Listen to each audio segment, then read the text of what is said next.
saya baik-baik.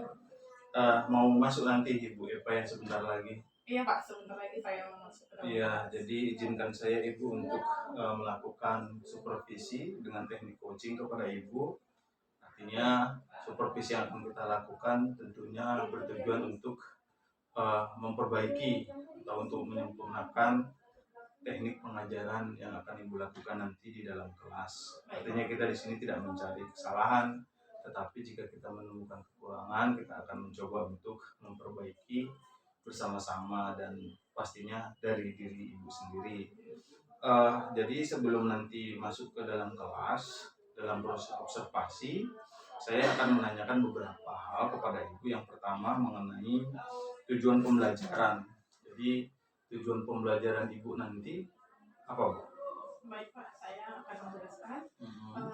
Dalam pembelajaran kali ini, nanti ke dalam kelas saya akan tujuan pembelajaran saya yaitu masuknya agama Islam ke Nusantara.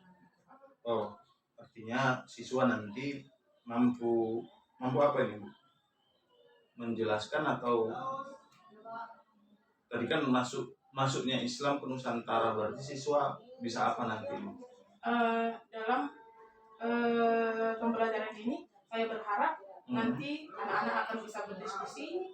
Saya akan membuat pembelajaran berdiferensiasi terhadap anak-anak.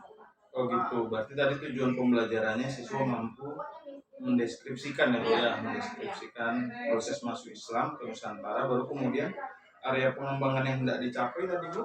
Ya, area pengembangan yang ingin saya capai adalah saya ingin mengembangkan pembelajaran yang berdiferensiasi. Diferensiasi apa nanti, Bu, yang akan dicapai? Diskusi kelompok. Diskusi kelompok, apakah konten, produk, atau yang lain untuk pembelajaran ini? Dalam hal ini adalah berdiferensiasi dalam bentuk produk. Oh, produk, artinya nanti hasil mereka ya, Bu ya? Iya. Kalau untuk konten berarti tidak diferensiasi yang masih sama. Oke. Baru kemudian yang terakhir, Ibu, strategi yang dipersiapkan untuk pembelajaran nanti apa kira-kira? Strategi yang saya persiapkan nanti adalah saya membuat anak-anak dalam diskusi kelompok. Kemudian diskusi kelompok saja. Apa yang dilakukan mereka nanti kira-kira di diskusi kelompok? Nanti anak-anak akan saya bagikan ke dalam kelompok-kelompok, mereka akan berdiskusi. Nah, di situ akan terjadi tanya jawab, dan kemudian anak-anak akan mempresentasikan hasil diskusi mereka ke depan kawan-kawannya. Kemudian nanti akan ada juga tanya jawab antara anak-anak yang presentasi dengan anak-anak yang tidak presentasi. Artinya produk yang diferent tadi yang berbeda-beda tadi nanti akan dipresentasikan. Iya, dipresentasikan ke dalam. Dan nanti kita akan lihat itu ya, Bu ya, perbedaan produk mereka. Iya. Baik, terima kasih Ibu atas waktu dan kesempatan yang diberikan kepada saya untuk melakukan percakapan sebelum observasi. Mudah-mudahan nanti ketika pembelajaran bisa berlangsung sesuai dengan yang sudah direncanakan. Itu saja Ibu Eva, terima kasih atas waktu dan kesempatannya. Saya ucapkan terima kasih. Assalamualaikum warahmatullahi wabarakatuh. Waalaikumsalam warahmatullahi wabarakatuh. Selamat pagi menjelang siang anak Ibu. Pagi Ibu. Oke, apakah hari ini sehat? Semuanya sehat? Oke Ibu, sebelum mempelajari pelajaran sejarah pada pagi hari ini dan Ibu menjelaskan materi kita pada pagi hari ini, alangkah baiknya kita berdoa terlebih dahulu. Untuk itu, silakan satu orang laki-laki mimpin doa. Silakan Fatina.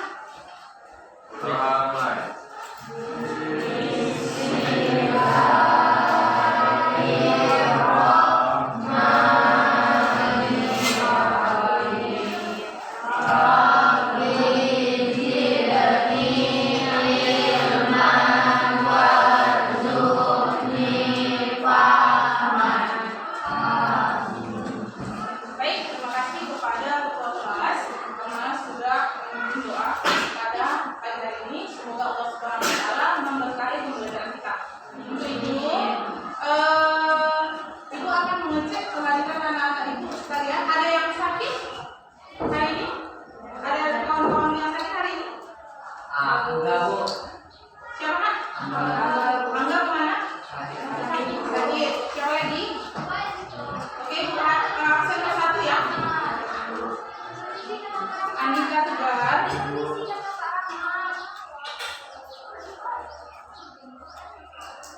Andra, Angga, Ibu. Anissa,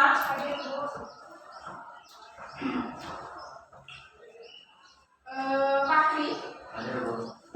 Kita sudah membahas mengenai sedikit mempelajari sekilas mengenai kedatangan Islam di Nusantara. Jadi proses masuk atau proses Islamisasi agama Islam di Indonesia dibagi menjadi beberapa cara. Yang pertama adalah proses pendidikan, yang kedua adalah dakwah, yang ketiga, ada yang tahu yang ketiga?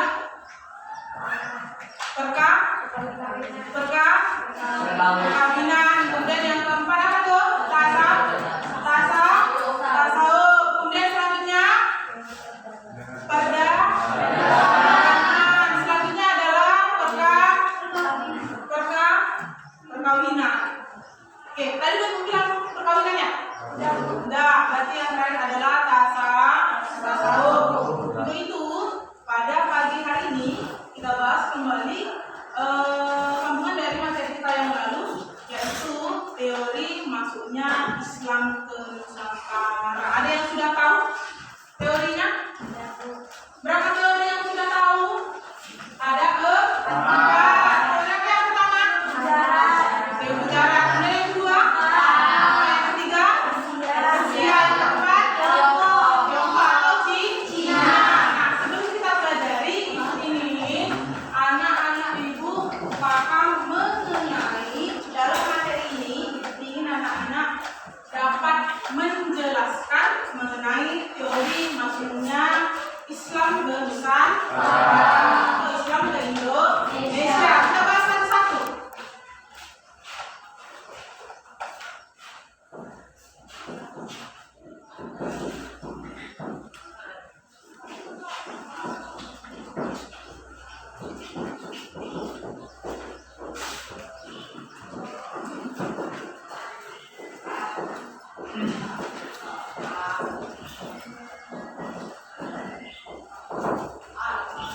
Yang pertama adalah teori sejarah, di mana teori sejarah ini menyatakan bahwa Islam ada di Indonesia sampai ke Indonesia dibawa dari Gujarat. Gujarat itu ada yang tahu di mana?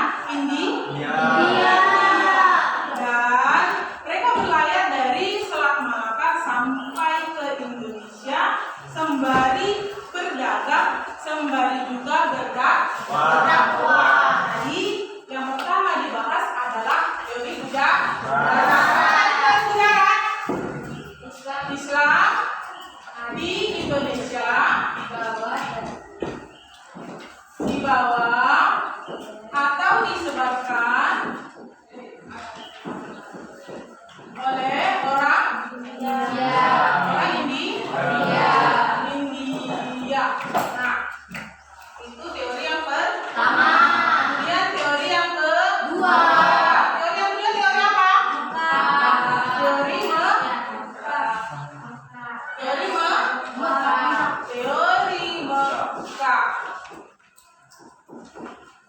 Teori Mekah. Nah, ini tidak jauh beda dengan yang di atas, bahwa teori Mekah itu menyatakan bahwa Islam yang ada di Nusantara, Islam yang ada di Indonesia dibawa oleh orang-orang Mekah atau orang Arab. Nah, apa tadi bilang? Teori Mekah adalah Islam di Indonesia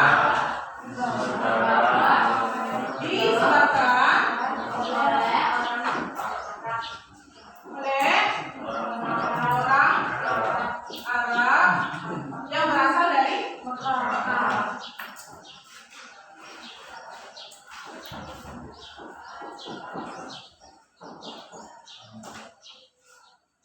Nah, kemudian yang ketiga adalah teori Persia.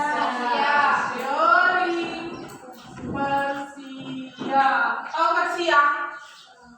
Persia? Kalau sekarang orang bilang Iran, atau ini ada di Asia bagian barat. Nah, teori ini menyatakan bahwa Islam di Indonesia dibawa oleh orang Iran atau orang Persia. Ini terletak dari ada namanya mazhab Syafi'i yang ada di Indonesia. Sama ada Syafi'i nggak? Tahu nggak? Nah itu semua adalah pertanda bahwa Islam di Indonesia juga dibawa oleh orang Persia. Jadi teori Persia apa tadi sih teori Persia Pak? Islam di Indonesia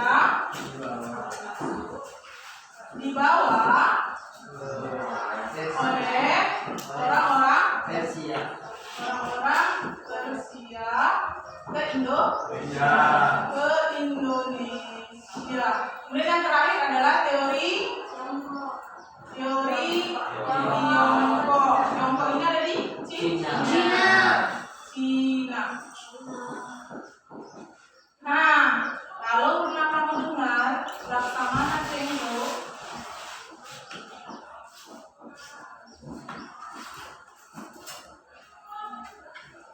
berarti ini menandakan bahwa Islam yang ada di Nusantara dibawa dari Tiongkok. Atau kamu pernah dengar Raden Patah? Dari kerajaan Demak. Nah, ini merupakan keturunan dari Cina yang berasal dari Tiongkok. Nah, beliau merupakan raja pertama dari kerajaan Demak. Ada? Atau siapa yang menyebut teori Persia dari Iran? Teori Muka berapa orang? Teori udara berapa orang? Orang cuma. Ayo ulangi. Teori Muka berapa orang? 1, 2, 3, 4, 5, 6, 7, 8, 9. Oke, 10, 11. Teori Muka 11 orang.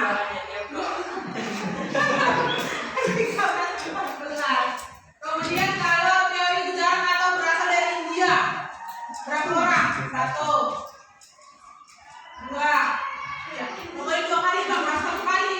3, 4. Oke, untuk menjawab ini semua, Ibu buat kamu ke dalam beberapa kelompok. Nah, sesuai dengan kelompok yang kita atur di minggu lalu, silakan kelompok 1, kelompok 2, kelompok 3.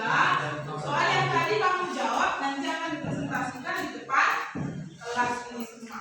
Oke, paham Mas Ibu? Ya, paham. Paham? Oke, silakan untuk kelompoknya aku.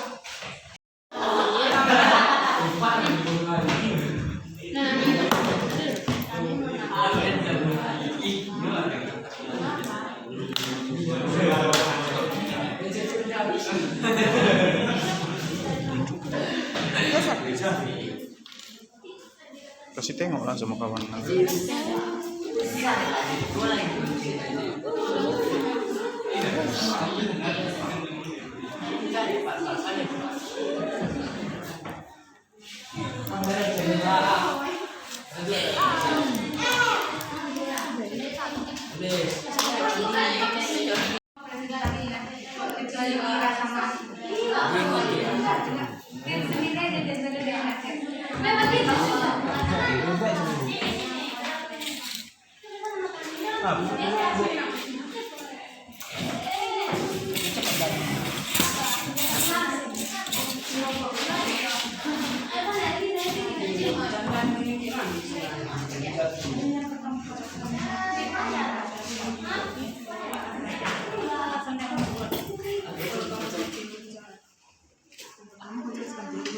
Apa? Kemudian kamu jelaskan lagi apa kira-kira yang mengesahkan dari teori kami kecontohan ini. Ini ada contohnya, ini nisan dari saya, ini ada contohnya. Tulis saja. Jangan dilukis, tulis saja. Ini dari mana dia? Tulis saja dilukis. Tulis saja jelaskan. Nanti bisa kamu jelaskan nanti ya. Ya. Enggak usah. Kamu pilih saja teori apa tadi? Saya bicarakan.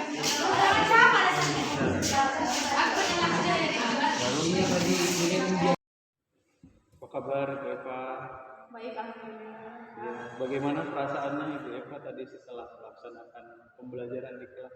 Alhamdulillah saya merasa plong kan, karena sudah selesai dari awal sampai akhir. Sudah selesai ya.